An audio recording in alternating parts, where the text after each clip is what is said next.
What if someone decided to block the sun and didn't tell you? Not in a movie, not in theory, right now. And what if it's already happening? The weather nowadays around the globe is getting more extreme, more unpredictable, more violent. And people around the world are wondering what the reason behind these changes could be. Well, I am going to tell you. And the answer to this question is not a simple one.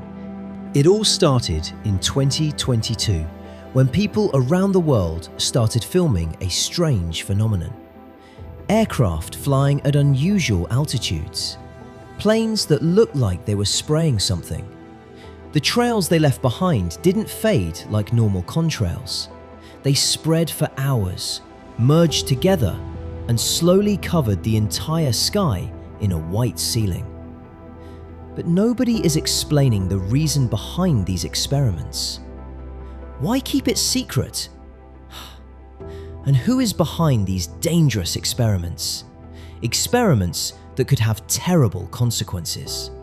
The story takes us back to 2021, when a team of scientists at Harvard loaded a high-altitude balloon with 600 grams of calcium carbonate, chalk dust, and planned to release it 12 miles above the Earth. The goal? To block the sun. Now, before we get to that, let's ask a more basic question. Where did the idea of blocking the sun even come from? Because no sane person just wakes up one day and says, let's dim the sun. Something had to push humanity to that point. And to understand that, we need to further go back over 100 years. For over a century, humans have been burning fossil fuels, coal, oil, gas, pumping billions of tons of carbon dioxide into the atmosphere. And here's what that did. All that carbon dioxide formed a thick, invisible layer around the Earth, like wrapping the planet in a blanket. Sunlight comes in, but heat can't escape. The more we burned, the thicker the blanket, and the hotter the planet became. Scientists call this phenomenon global warming. At first, the effects were invisible, but over the decades, the warning signs became impossible to ignore. In 2023, Canada's wildfires burned over 18 million hectares, turning New York City's sky orange. That same year, extreme rainfall burst 2 dams in Libya, killing over 11,000 people in a single night.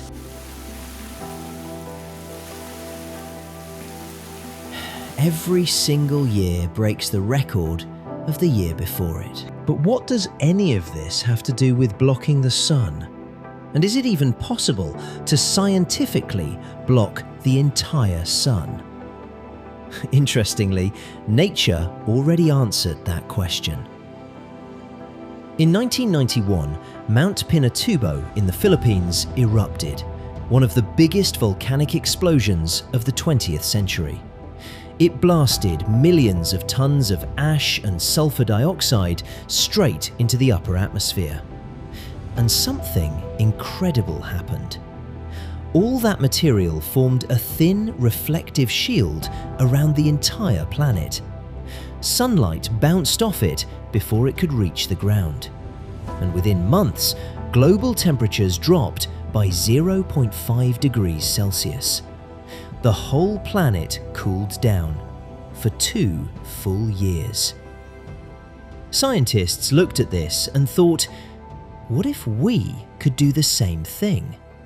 What if we just block the sun? That's exactly what Harvard tried to do. They launched a project called SCoPEx, partially funded by Bill Gates, to test something called stratospheric aerosol injection, a fancy term for a simple idea. Spray tiny reflective particles into the sky to bounce sunlight back into space. A man-made sunshade for the entire planet. But the moment the public found out, the reaction was fierce. Harvard couldn't handle the pressure. the project was shut down in 2024. But the idea didn't die. A startup called Make Sunsets didn't wait for permission. They're already sending balloons filled with sulfur dioxide into the atmosphere, right now, as you're watching this. They have an active website where they talk about funding from people to send those balloons in the air to cool the Earth. Could it help?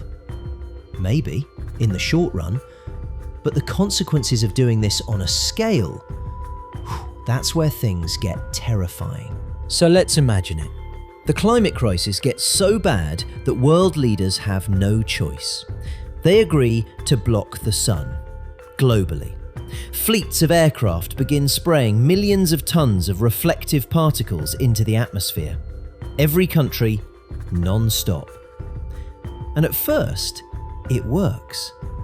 The sun doesn't disappear, but it dims, like someone turned the brightness down on the entire planet. Sunsets burn blood red from scattered light. The sky loses its blue, replaced by a permanent pale haze. Temperatures that were breaking records every year started to stabilize. Heat waves that were killing thousands every summer ease off. The planet feels like it can breathe. It looks like we solved the world's biggest problem. But then come the consequences no one thought about. Everything on this planet, every crop, every ocean current, every weather pattern, every living thing is powered by the sun. You dim the sun, and you don't just cool the planet, you disturb everything that depends on it. Now with the sun dimmed, billions of people across the globe who depend on monsoons are in trouble. Their food, their water, their entire way of life runs on rain arriving at the right time. But rain starts with the sun, because as the sun heats the ocean, water evaporates, rises, forms clouds, and falls back as rain. Dim the sun, and you break that cycle at its source. Now a chain of destruction begins. Some regions stop getting rain altogether, triggering extreme droughts and famines on a scale humanity has never faced. On the other side of the planet, the opposite happens. Rainstorms begin. Not normal storms, but violent downpours on a scale never seen before. Floods that drown entire cities overnight. And it gets worse. Every plant on Earth runs on sunlight through photosynthesis. Now there is no sun, and you're cutting the energy supply to every farm on the planet. Harvests collapse. Large-scale famine and hunger spread across continents. But the sky isn't done punishing us. The sulfur dioxide that was sprayed into the atmosphere won't stay up there forever. In such massive quantities, it mixes with water and oxygen and transforms into sulfuric acid. And as it gets heavier, it falls back to Earth as acid rain. Acid rain has been witnessed before, but never on this scale. These rains will be deadly enough to poison and wipe out entire populations. And then comes the final blow. The ozone layer, the thin shield that protects every living thing from the sun's ultraviolet radiation, starts to tear apart. New holes open up, pouring UV radiation onto a planet that's already on its knees. Cancer rates spike to extreme levels. And then, once you've dimmed the sun too far, there's no dial to turn it back. The temperature keeps dropping. Summers start feeling like winters. Winters become more and more extreme. Massive snowstorms sweep across continents. The planet keeps cooling. Year after year, decade after decade. It doesn't stop until no human on Earth is left to tell the tale. Earth now looks like something we only ever saw through a telescope. A frozen, lifeless world drifting through space.